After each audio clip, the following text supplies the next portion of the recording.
What happened to Nissan? Growing up, they made some of the coolest cars, the 350Z, the Xterra, and in my opinion, the QX4 from the sister company Infiniti. Now in recent years, the future of Nissan has looked bleak, with selling to Honda, Toyota, or defaulting in general. But is this Nissan Z a turning point for the company, and how does it stack up against the competition? Let's dive right in. There is a benefit to waking up early, watching the sunrise, silence, but for me, it's the open road. This is a 2024 Nissan Z, the fourth year of the model's refresh, and it looks absolutely stunning. The shape itself is a resemblance of the original silhouette, and it takes the greatest hits from previous generations. The taillights from the 300ZX, the Z emblem starting from the inception, and then the badge on the back, reminding you of the model's history from the Datsun days. The Z looks really good, but does the performance deliver? I'm actually very excited to drive this car.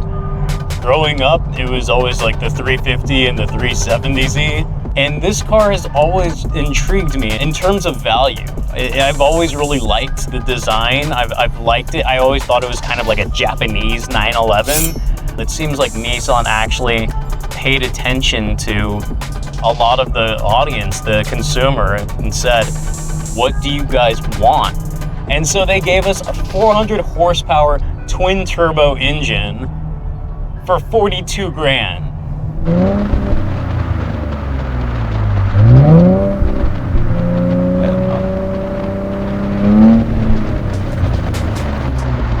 The base model and the performance model have the exact same transmission and engine, a 3-liter twin turbo engine that produces 400 horsepower equipped with a 9-speed automatic gearbox.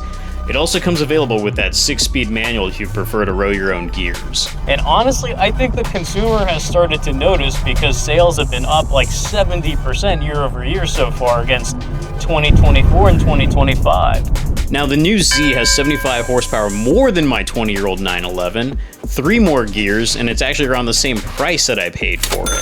Plus you get new tech. This one has most of the bells and whistles that you want. Lane assist, blind spot monitoring, heated seats, and 2 cup holders that are actually useful. However, there are some drawbacks. The visibility on this car really isn't bad at all. The only thing that I have an issue with is sort of the blind spots.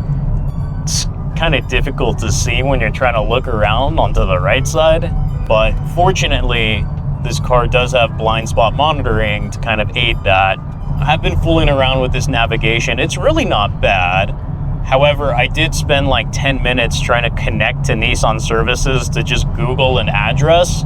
So that seems kind of garbage, but it does come with Apple CarPlay. The interior really isn't bad. I like the quality. I do question kind of this armrest quality for future. So like 5-10 years down the road when you're trying to find one of these for 30-35K and you're looking for a decent one, I do feel like this is gonna warp this armrest.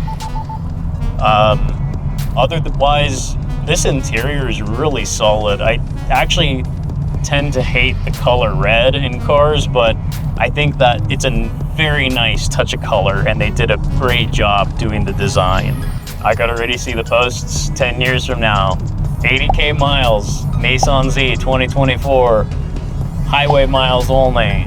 I know what I got, 35K.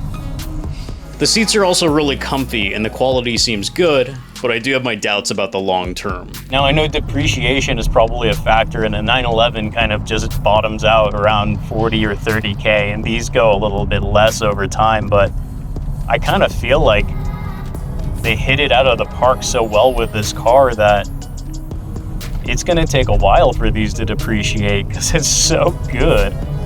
Now the original Z had a 2+2 layout, meaning it had 2 seats in the rear to fit your children or your short friends. This new one, however, comes as a 2-seater, just like the previous 350 and the 370Z, but it also does have enough storage to fit all my camera gear.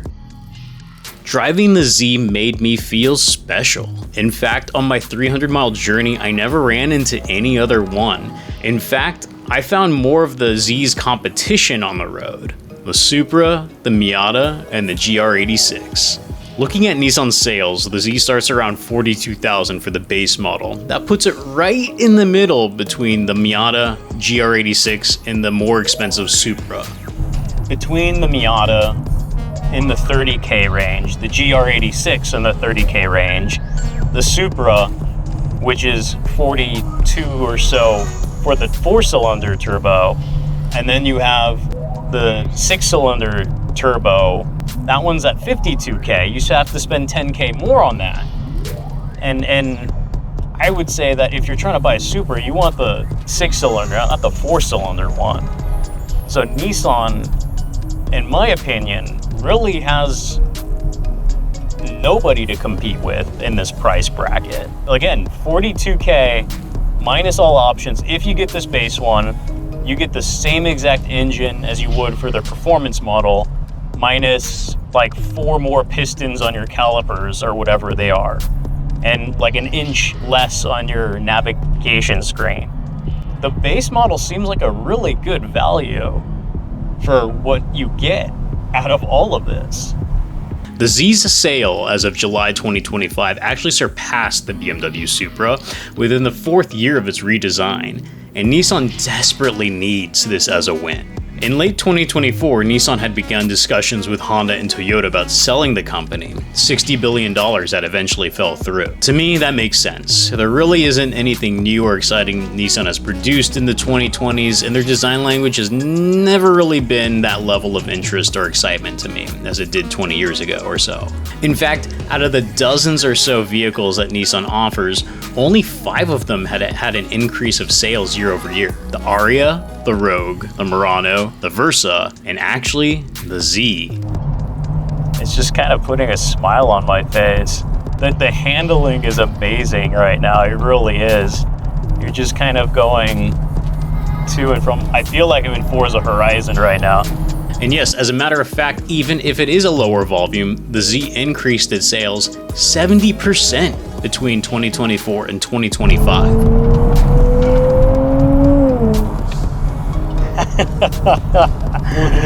Just the sound that this thing makes, it's so fun.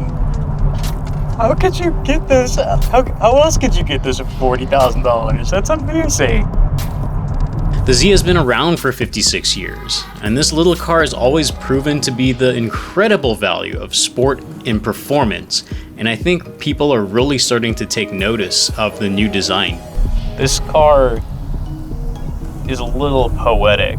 So it seems like Nissan, one of the last dance attempts they have to win over the crowd. Nissan's been under scrutiny, almost getting bankrupt, trying to do a deal with Honda, Toyota, whoever wanted to buy them out. And I feel like it's mostly their fault, really. Like, they really made no exciting cars. They had the GTR, they hadn't updated it in forever. They didn't keep up with keeping up people's interest. It kind of just faded over time. And then they never really bothered refreshing the 370Z when all of these new exciting cars kept getting refreshed kind of before it. The Stinger came out. Hyundai started coming out a lot more competitive with their line, with their N line. Then you had Miata having constant refreshes. And then that one just kind of fell flat.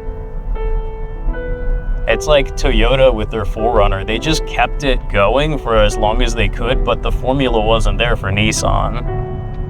They focused a lot of effort on the Murano and a couple of other rental fleet cars, basically.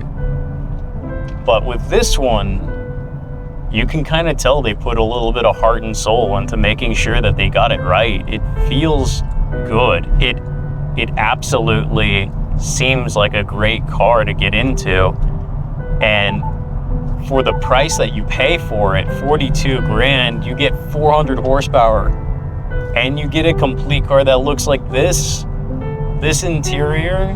You know, it could be a little less plasticky, but I'm not buying a Porsche right now. I'm buying a Nissan, and they're trying to be competitive, so I really can't be that nitpicky with something, considering that I get a great drivetrain and the performance that I really, really want in a sports car.